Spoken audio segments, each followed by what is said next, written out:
mel ni Pa Makhtar jéem a def ay njuuj njaaj ak yooyu pour yokk seen bénéfice bu nekkee loolu aussi ñi xaar état bi mu jël ay responsabilités mi wane fermeté bu ñu doon wax démb ci wàllum làmb ji rek ñu étendre ko ci yeneen domaines yi ba ñenn ñu verre yi li nga xamante ni dañ koy yàgg di def ñu arrêté ko ci wàllum produit de première nécessité beneen point bi ma bëgg ñu waxtaanee ko Awa Diop Ndiaye ñi ngi ko doon wax mooy opposition sax moo ko doon demandé dinaan nañ leen jox li nga xamante ni mooy lu mu tudd sax rapport d'exécution budgétaire premier trimestre. Oui jot nañ si démb rendre nañ ko public démb dans l'après-midi lan nga ko jàngatee boobu les rapports bu ñu rendre public. man yaakaaroon naa ne Pape li nga xamante ne ñoom ñoo doon crier sur tous les toits pour par devoir de transparence pour ñu génneel leen ko suñ ko génnee ñoom suñ ci paree dinañu am également ñëw toog devant les gens fi ñu doon waxee di réclamer que ñu génnee li ni mel par souci de transparence ñoom tamit ñu génn ñu wax ci mais boobu ba léegi dafa mel ni ñoom ñi ko doon laaj ñoom ñëpp a afoon ci fànn bi parce que yaakaar naa ne li ñu leen génneel Pape li muy wane rek moom mooy wane la différence qu'il y avait ci yële ñu génn ak fi nga xamante ne fii la ñu tolloo peut-être wane na am na fenn foo xamante ne ay manquement la mais wane na foo xamante ne également le fonctionnement de notre administration li muy engloutir tout le temps ci li nga xamante ne moom moo di xaalis ba xamante moo tax chaque jour suñ fi toogee dañ leen di wax ne nañu indi réforme ci fonctionnement wu li nga xamante ne moo di administration parce que budget de fonctionnement tey jii li muy engloutir mais mënoo ko comprendre par rapport ak li nga xamante ne mooy li ñu war a mën a investir ak yi ni mel budget d'investissement da ngay calculer rek ci li nga xamante ne moom moo di salaire yeeg ñu ni mel te également Pape mettre na à nu benn mbir boo xamante ne amoon na moo di ne augmentation de salaire yu énorme yoo xamante ne ci fin wu mandat ba la ñu génn la woon parce que da nga doon gis entre mars avril ñu signéel nit ay CDI jox leen ay salaire yu énorme loolu tamit wane na ko wane na nag manquement yi nga xamante ne am na ko ci wàllu investissement dans le bâtiment te yaakaar naa ne ñooñu les véritables acteurs doon nañ ko wax ne depuis lors il y a pas eu d'investissement. Également, le gouvernement avait essayé d'expliquer lu tax au niveau du bâtiment mu doon affaire yi ralentiroon moom moo di ne ils ont trouvé des contrats de construction wa kii ni mel yoo xamante ne dafa amoon ay njuuj njaaj yoo xamante ne moom moo ci nekkoon ils ont préféré tout bonnement l'arrêter soo gisee le cas de l'université de Matam ak hôpitaux yeeg yi ni mel yu ci ëpp ci édifice public yooyu ñu doon tabax dafa amoon ay njuuj njaaj yu énorme yu ci nekkoon ñu préféré woon attendre arrêté yooyu pour étudier li nga xamante ne moom moo di manquement yi nga xamante ne moom moo ci nekkoon pour apporter ci ay correction et defe naa ne si yooyu lañ nekkoon mais de toute façon quoi qu'il en soit Pape dëkk dafa toll foo xamante ne secteur BTP waruñu ko fragiliser waruñu ko néewal doole kon war nañu gaawantu diligenter waat les choses ba nga xamante ne secteur boobu dina nekk un secteur fonctionnel à 100% mais quant à li nga xamante ne nag soo xoolee rapport bi le budget de fonctionnement de notre administration Pape ak luñ ci mën a wax foofu la ñu war a mën a toog accentuer fa la réforme qui urge foofu la situé woo moo di ne fonctionnement administration qui engloutit la majeure partie de notre budget. Ibrahima 357,07 milliards pour 186 205 agents de l'État loolu la ko Walfadjri titré bind l'administration bouffe tout mel ni dafay dëggal lii Awa Diop Ndiaye wax léegi. waaw effectivement Pape loolu moom je crois que c'est quelque chose loo xam ne dafa dem ba nekk lu systémique. C'est-à-dire que c'est dans le système depuis Senghor ba léegi nii. On a des États ou bien une administration qui vit au-dessus de ses moyens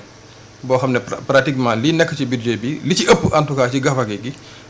ñoom ñoo koy utiliser notamment en termes de salaire en termes de fonctionnement carburant auto bâtiment logement nangam ak yu ni demee donc loolu moom c'est un fait c'est une réalité boo xam ne dañ ko war a peut-être dañ ko war a inverser maintenant comment faire parce que loolu aussi dafay laaj beneen c'est-à-dire yeneen problématique lay poser parce que on a un système boo xam ne une fonction publique qui est rigide la personne une fois qu'elle est recrutée dans la fonction publique pour nga libérer ko par exemple comme aux États-Unis wala yenn dëkk yi c'est tout à fait difficile maintenant et puis plus muy yàgg ci administration plus il a des avantages. Ancienneté bi. Voilà, ancienneté bi, il y a des avancements automatiques, il y a des avancement bi au choix bi sax beneen la, mais il y a un avancement automatique boo xam ne pratiquement tous les ans wala tous les 2 ans fonctionnaire bi daf ko war a bénéficier. Bon maintenant noonu lay demee di demee noonu ba à la retraite. Donc c'est rare nga gis à part période bi nga xam ne moom la ñu woowee la période d'ajustement structurel bi nga xam ne l'État avait vraiment licencié des fonctionnaires pas licencié mais boobu sax départ volontaire la woon nga xam ne l'État avait beaucoup payé ou avait payé en tout cas avait payé beaucoup d'argent pour permettre à certains fonctionnaires wala pour libérer certains fonctionnaires parce que l'État n'en pouvait plus donc ñu dem ba benn moment avec la politique d'ajustement structurel a produit ses fruits État bi commencé waat di recruter ñu dem ba benn moment encore on a mis le holà je crois sous le gouvernement Loum wala yooyu donc on a dit maintenant il y a plus d'automaticité pour les gens qui sortent des écoles de formation comme par exemple l'école normale supérieure comme par exemple les écoles de formation des instituteurs ba ci lañu créé ay vacataires ay volontaires mais yooyu yëpp fi mu mujjee rek mooy quand le président Abdoulaye Wade est venu ñooñu ñëpp finalement ils ont devenu des fonctionnaires alors que la vocation c'était d'en faire des gens yoo xam ne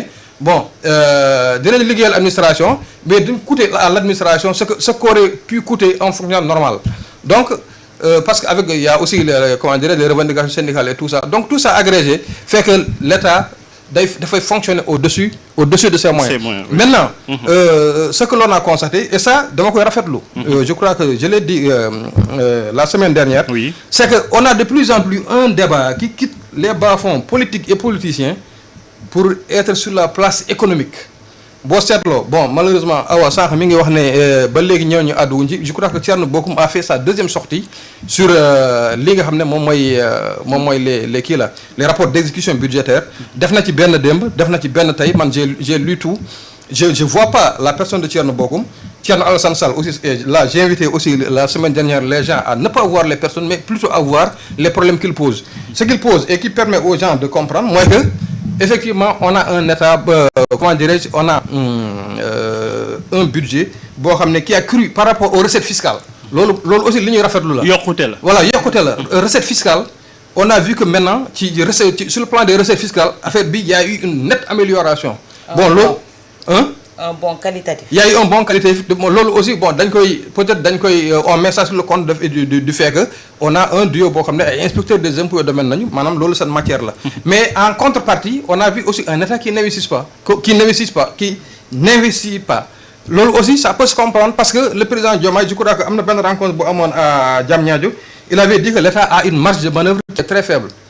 une marge de manœuvre qui est très limitée donc tu peux avoir un État qui a une marge de manœuvre qui est très limitée. Après, tu lui demandes d'investir. Les investissements, je crois, c'est 2,3 milliards. C'est à peu près 2,3 milliards. À l'échelle d'un État, dafa néew. Maintenant, ce qu'on attend de l'État, te wax nañ ko léegi mooy le fonctionnement, c'est la réduction drastique du train de vie de l'État. Parce que ba léegi nii on ne voit pas encore gisuñu jéego yu demee foofu. Jusqu'à Macky Sall leur avait laissé quelque chose comme 35 agences,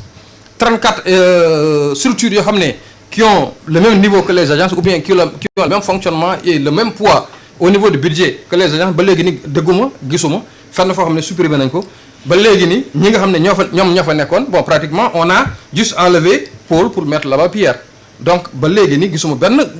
j'ai pas vu un effort de rationalisation à ce niveau-là au contraire ce que l'on voit c'est que on parle ici et là peut-être d'achat de véhicules pour les députés donc loolu pour un État boo xam ne qui dit qu'il a une marge de manœuvre très limitée loolu aussi dafay xaw a am contradiction mais l'un dans l'autre daal pour me résumer on constate des choses très positives mooy que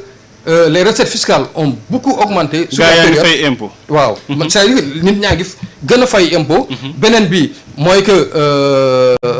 comment dirais-je le fonctionnement quand même il est maintenu au même niveau beneen bi mooy que l'État pratiquement n'investit pas parce que loolu aussi ça peut se comprendre. su fekkee ne l'État il passe tout son temps à emprunter pour payer la dette wala à emprunter pour fonctionner donc cet État-là on n'attend pas de lui qu'il soit un État investisseur. L'autre chose de positif aussi loo xam ne remarqué naa ko. mooy la qualité du débat actuellement. man je l'ai dit et je vais le répéter moi su ma nekkoon gouvernement j'aurais payé cher pour avoir ce temps d'opposants qui t'amène à élever le niveau ngeen nekk ci les questions économiques parce que là man quand je suis les débats sur la télévision sénégalaise même démb si guddi j'en ai suivi quelques-uns donc daf may xaw a rapprocher un peu du niveau des débats au niveau par exemple de grandes chaînes de télévision françaises où les gens vont te parler de croissance, ils vont te parler de l'écologie, ils vont te parler de comment dirais-je de l'économie verte, ils vont te parler de trucs yoo xam ne vraiment c'est des débats objectifs plutôt que débat de personnes. Wala ay débats accès des comme par exemple peut-être ñoom Ablaye ils vont s'en rappeler amoon na ay temps les gens ne parlaient que accès la ritournelle de l'opposition c'était accès aux médias d'État, fichier électoral, accès aux médias d'État, fichier électoral. Mais depuis quelque temps quand même, ce que l'on constate, c'est que les débats sont de plus en plus sur le terrain économique et moins sur le terrain politicien. D'accord. Alors, Georges Nesta, bonne lecture ngay def ci rapport budgétaire